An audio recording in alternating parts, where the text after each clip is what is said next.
We begin with the sports story making big headlines tonight. Thank you so much for being here. I'm Galen Etlin.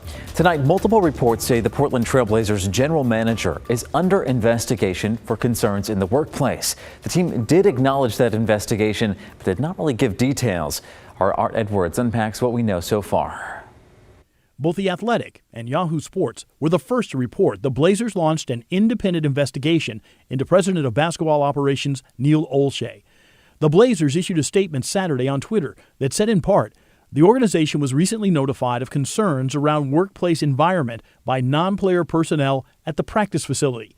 The statement went on to say, while we cannot comment on this pending matter, we are committed to continuing to build an organization that positively impacts our colleagues, communities, and the world in which we live and play. The team hired the law firm O'Melveny and Meyer to conduct an independent review, and further action may be taken based on the outcome. Blazers head coach Chauncey Billups spoke with reporters before the Lakers game and was asked about the situation. What everybody read is the extent of it for us. You know, until we find out more, it's not much that any of us can really say. But he knows it's something he and players will have to deal with. It's a distraction because there's so much talk about it, obviously. But I can honestly say when I'm in that office and I'm with the guys, I don't think about that at all, not even for a little bit. I'm more concerned with the game. Blazers fans are also watching what's going on. Portland is a town that really appreciates and demands the best from everyone who represents us. Yeah. So I want them to really make sure that we're being represented well. So please investigate fully. Olshey joined the Trailblazers in 2012 as general manager. He was promoted to president of basketball operations in 2015. Olshey has yet to comment on the reports or the investigation. Art Edwards, KGW News.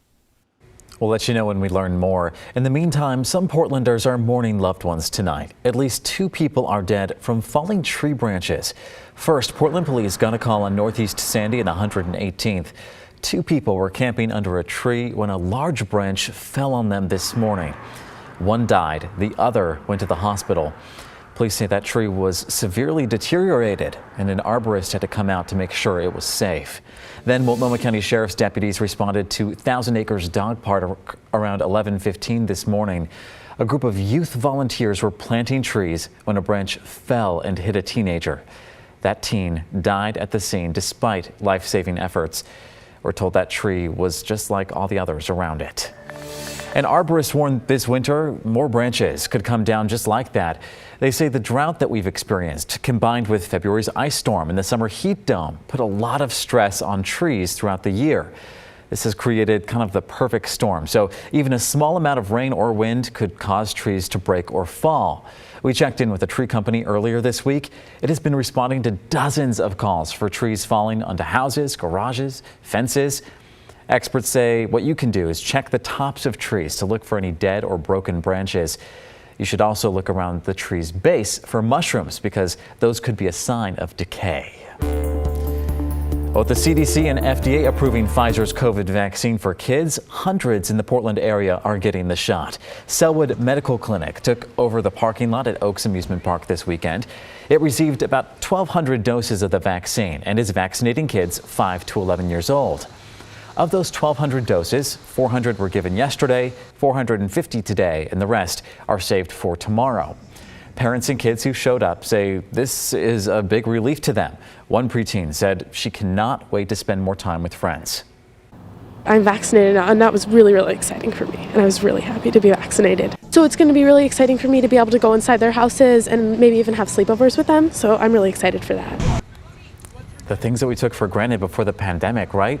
Well, Selwood Medical Clinic is expecting more doses next week as well.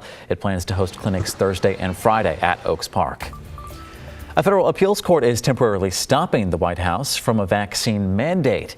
That rule would have required businesses with 100 or more workers to mandate vaccines or have masks and weekly testing. The OSHA plan rolled out earlier this year was set to begin on January 4th. Businesses that violate that rule would face penalties close to $14,000 per violation. But at least 27 states filed lawsuits challenging that rule. The White House says it's still confident, though, it will win in the end, since federal safety rules trump state laws. Well, when someone gets really hurt, getting to the hospital quickly is critical. So the company that flies people for medical emergencies is adding helicopters to its arsenal. The Life Flight Network covers Oregon, Washington, Idaho, Montana, all with that ICU level care in the air. It's often used for car crashes, but it can also make a life or death difference when moving critically ill patients to the hospital. The company is adding 12 helicopters to its fleet. It's also working to help pilots to fly in more severe weather and get service to more people who need it.